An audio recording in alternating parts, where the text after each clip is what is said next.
అందరికీ నమస్కారం. మనం ప్రతి ఏటా ఎంతో సంబరంగా జరుపుకునే దీపావళి పండుగ ఉంది కదా, దాని వెనక ఉన్న అద్భుతమైన కథ ఏంటో తెలుసా? ఒక మహా ఇతిహాసం ముగింపు ఒక గొప్ప పండుగకు ఎలా నాంది పలికిందో ఈరోజు మనం తెలుసుకుందాం. అంటే చూడండి, 14 ఏళ్లు అది వనవాసం. ఆ తర్వాత ఒక భీకరమైన యుద్ధం. ఈ ప్రయాణం ముగింపు మనం తరతరాలుగా జరుపుకుంటున్న ఈ వెలుగుల పండుగకు ఎలా కారణమైందో ఇప్పుడు చూద్దాం. సరే, యుద్ధమైతే ముగిసింది. రాముడు గెలిచాడు.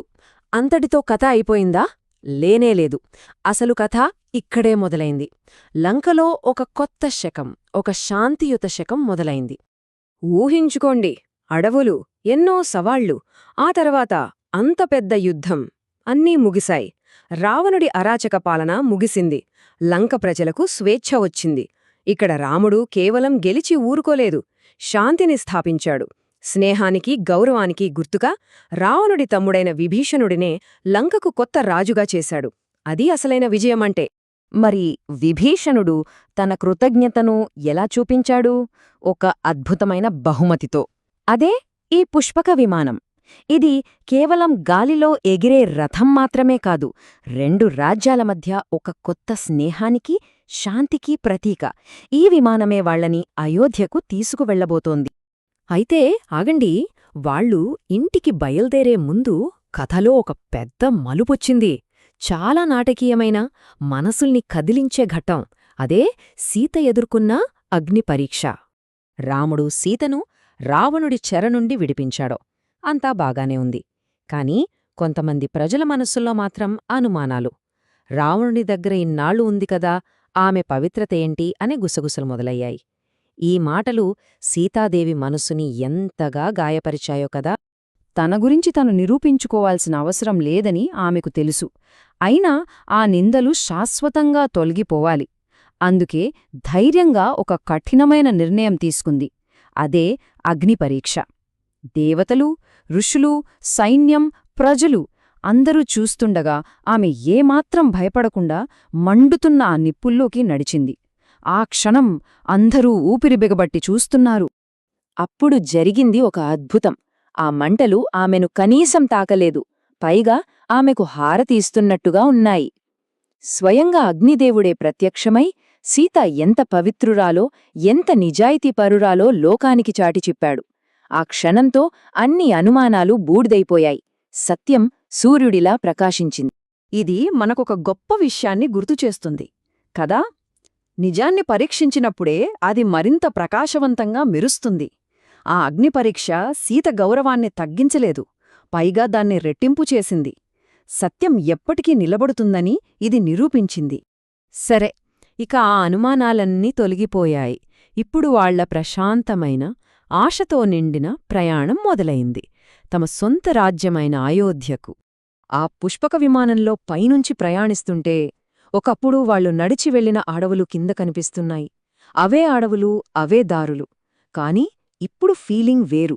ప్రతీచోటూ వాళ్లకి పాత జ్ఞాపకాలని గుర్తుచేస్తోంది. ఆ భయాన్ని, ఆ ధైర్యాన్ని, ఆ స్నేహాన్ని. వాళ్ల ముఖాల్లో ఇప్పుడు ఒకటే ఉంది: ఆశ, ప్రశాంతత. కొద్దిసేపటికే దూరాన ఆకాశంలో ఒక వెలుగు. అదే వాళ్ల అయోధ్య నగరం. అస్తమిస్తున్న సూర్యుడి బంగారు వెలుగులో రాజభవనం తళతళా మెరిసిపోతోంది. కింద నగరం నుంచి వస్తున్న గాలిలో ఏదో మధురమైన సంగీతం.